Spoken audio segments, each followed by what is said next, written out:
శ్రీమాత్రే నమః. శ్రీ లలితా పరమేశ్వరి తల్లి పాద పద్మాలకు నమస్కార సాష్టాంగ ప్రణామాలు.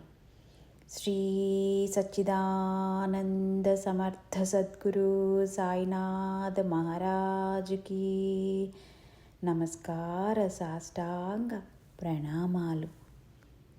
శ్రీ లలితా సహస్రనామ రహస్య అద్వైతామృతాన్ని అందించిన పద్మాజక్క అమ్మకు నమస్కార సాష్టాంగ ప్రణామాలు. శ్లోకం 115. నిత్యతృప్తా భక్త నిధిర్నియంత్రీ నిఖిలేశ్వరీ మైత్ర్యాది వాసనాలభ్యా మహాప్రళయ సాక్షిణీ. నిత్యతృప్తా భక్త నిధిర్నియంత్రీ నిఖిలేశ్వరీ మైత్ర్యాది వాసనాలభ్యా మహాప్రళయ సాక్షిణీ. నిత్యతృప్త ఎల్లప్పుడూ సంతృప్తిగా ఉండేది. భక్త నిధి భక్తులకు నిధి అయినది. నియంత్రి నియంత్రించేది. నిఖిలేశ్వరి సమస్తానికి ఈశ్వరి. మైత్ర్యాది వాసనాలభ్య మైత్రీ భావన కలగటము. మహా ప్రళయ సాక్షిణి మహాప్రళయమునకు సాక్షీభూతమైనది. శ్లోకార్థము. అమ్మా, నీవు సర్వకాల సర్వావస్థల యందు తృప్తిగా ఆనందంగా ఉన్న తల్లివి. సర్వాన్ని నియంత్రిస్తూ సర్వులను అధీనంలో ఉంచుకొని సమస్త విశ్వములను పరిపాలించు నిఖిలేశ్వరివి. మైత్రి కరుణ వంటి గుణములచే లభించు మాతవు తల్లి. అద్వైతార్థము. నిత్యతృప్త సాధకులు ప్రతి క్షణము తమకు లభించిన ఫలంతో సంతృప్తి కలిగి ఉండాలి. ఏది లభిస్తే అదే దైవ ప్రసాదమని భావించి సంతృప్తితో జీవించాలి అని నిత్యతృప్త అనే నామానికి నామార్థము. భక్తనిధి సకల చరాచరములు దైవ అంశాలే.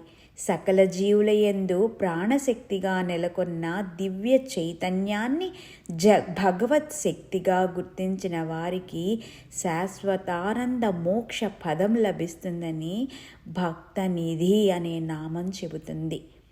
నియంత్రి సామాన్య మానవులు రాగద్వేషాలకు లోనవుతూ ప్రపంచంలోని జీవులందరిలోనూ భిన్నత్వాన్ని చూస్తూ ఉంటారు.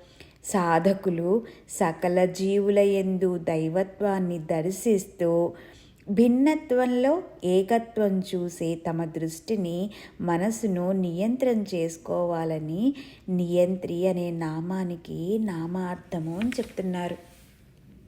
నిఖిలేశ్వరి ఈ బ్రహ్మాండంలో కనపడే ప్రతి అంశము ఆది పరాశక్తియే.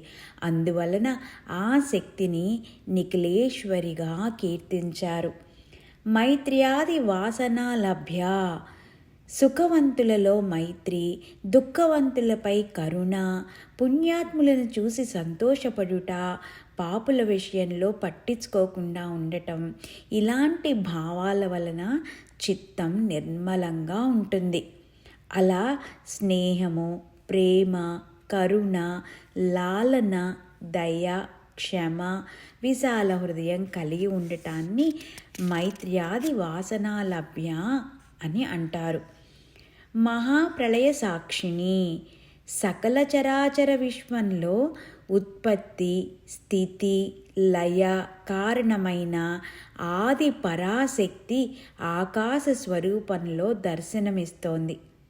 సృష్టికి పూర్వం తర్వాత కూడా అనాదిగా శాశ్వతంగా సాక్షిగా ఉన్న ఆది శక్తిని మహాప్రళయ సాక్షిని అంటూ కీర్తించారు. ఈ శక్తి యొక్క అంశమే మానవులలో కుండల్ని శక్తిగా ఉంది.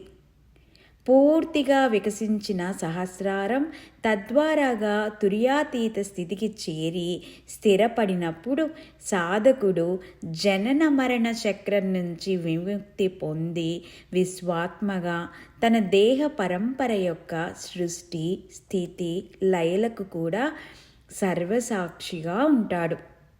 ఈ శక్తినే మహాప్రళయ సాక్షిని అని కీర్తించారు అని పద్మా చెక్కామ్మ మనకు వివరించారు.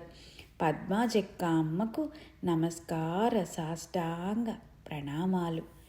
శ్రీ సచ్చిదానంద సమర్థ సద్గురు సాయినాథ్ మహారాజుకి నమస్కార సాష్టాంగ ప్రణామాలు. శ్రీ లలితా పరమేశ్వరి తల్లి పాద పద్మాలకు నమస్కార సాష్టాంగ ప్రణామాలు. శ్రీమాత్రే నమః. ఓం శాంతి శాంతి శాంతి.